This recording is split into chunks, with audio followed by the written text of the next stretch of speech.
সমাসের তৃতীয় পর্বের প্র্যাকটিস সেট আলোচনায় আমি কেবি স্যার তোমাদেরকে স্বাগত জানাচ্ছি। চলো দেরি না করে সমাস থেকে তৃতীয় পর্বের প্র্যাকটিস সেটটি দেখে নিই। দেখো, বিদ্যাসাগর এই সমাসবদ্ধ পদকে বিশ্লেষণ করব বা ব্যাসবাক্য নির্ণয় করব। বিদ্যার সাগর সম্বন্ধ তৎপুরুষ সমাস। হেমাদ্রি, হেম রূপ আদ্রি রূপক কর্মধারয় সমাস। মহাপর্বতে, মহা যে পর্বত কর্মধারয় সমাস। নেক্সট, সুবর্ণ চরণে, সুবর্ণের ন্যায় চরণ উপমিত কর্মধারয় সমাস। গিরিশ, গিরির ঈশ মানে ঈশ্বর সম্বন্ধ তৎপুরুষ। অমৃত, নেই মৃত্যু যাতে মানে না বহুব্রীহি বা নং বহুব্রীহি।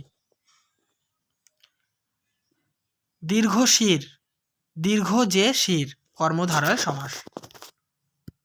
নেক্সট, ভূস্বামী, ভূ এর স্বামী এটি সম্বন্ধ তৎপুরুষ। ভূধরে, এটাকে ব্যাসবাক্য করলে হবে ভূ ধরে যে উপপদ তৎপুরুষ সমাস। বিদীর্ণ হিয়া, বিশেষভাবে দীর্ণ তাকে বলা হয় বিদীর্ণ।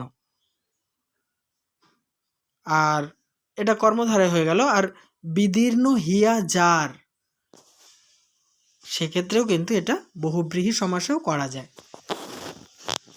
নেক্সট, হাস্যমুখে সমাসবদ্ধ পদটিকে বিশ্লেষণ করলে হবে হাস্য ভরা মুখে মধ্যপদলোপী কর্মধারয় সমাস। নীলাকাশ, নীল যে আকাশ কর্মধারয় সমাস।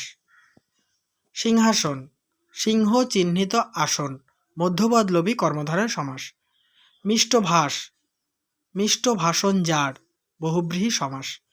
যথাসাধ্য, সাধ্যকে অতিক্রম না করে এটি অব্যয়ীভাব সমাস।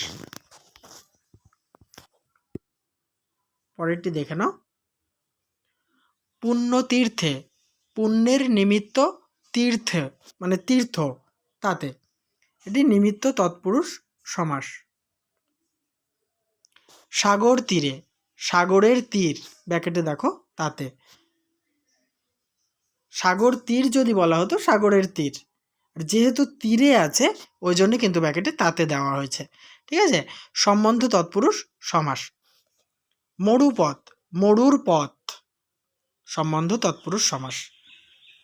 রুদ্র বীণা, রুদ্র নামক বীণা মধ্যপদলোপী কর্মধারয় সমাস। তাহলে এই পর্বটিও আমি সমাপ্ত করছি। নেক্সট পর্ব অবশ্যই তোমাদের সামনে যথাসময় নিয়ে হাজির হব। যদি চ্যানেলটি সাবস্ক্রাইব করে না থাকো অবশ্যই চ্যানেলকে সাবস্ক্রাইব করে অল করতে ভুলো না।